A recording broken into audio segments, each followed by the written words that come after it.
The ceremonial launch of the legal year, complete with traditional pageantry, took place this morning at the Supreme Court of Belize. Following an ecumenical service at St. John's Cathedral, a procession of lawyers, magistrates, justices, as well as other members of the judiciary made its way down Regent Street before culminating in front of Battlefield Park. There, an inspection of the guard was conducted by Chief Justice Kenneth Benjamin. Formalities aside, the CJ during his address spoke on a range of pertinent issues affecting the functions of the courts, including the accumulation of criminal matters, particularly cases of murder and other related offenses. As of the 31st of December 2013, there are 193 persons awaiting trial in the Supreme Court remanded at the Central Prison at Hattieville.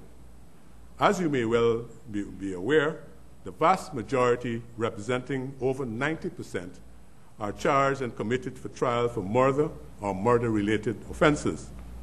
One inmate is awaiting trial since 2004, having been twice tried before a judge and jury.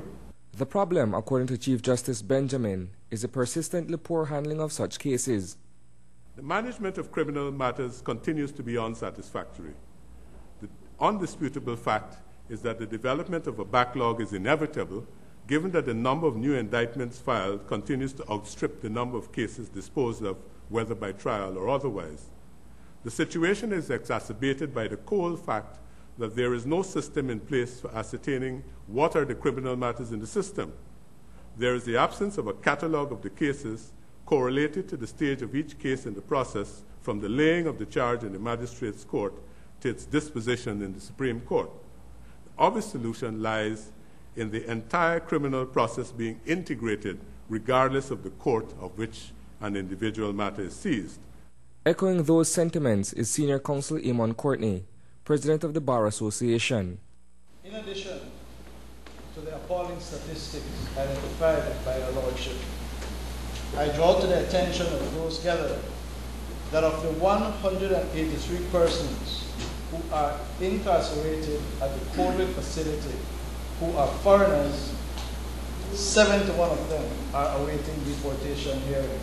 One curious result of the disconnect is that information on remanded prisoners must be sought from the administration of the Central Prison, against the background that these very persons are being held on warrants that have been issued by the Magistrates Court and the Supreme Court, and we ourselves don't know who we sent there. There has also been a reduction in the number of judges on the bench. Albeit a slight decrease, the effect is being felt in a number of backlogged cases.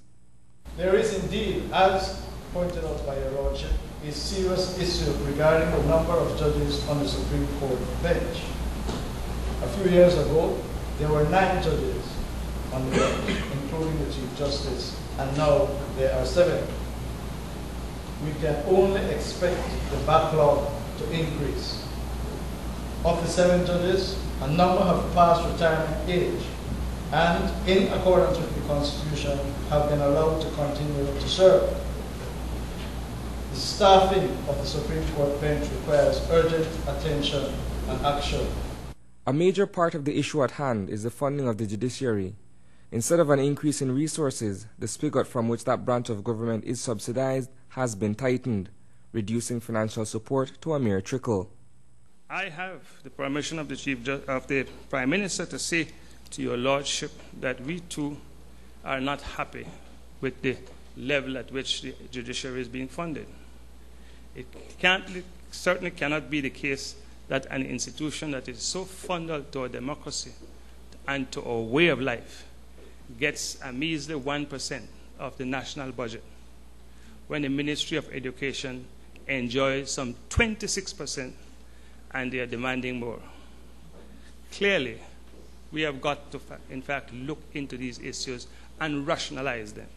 The judiciary is absolutely essential for the maintenance and continuation of our way of life, and we need to do everything to ensure that it remains in a healthy state.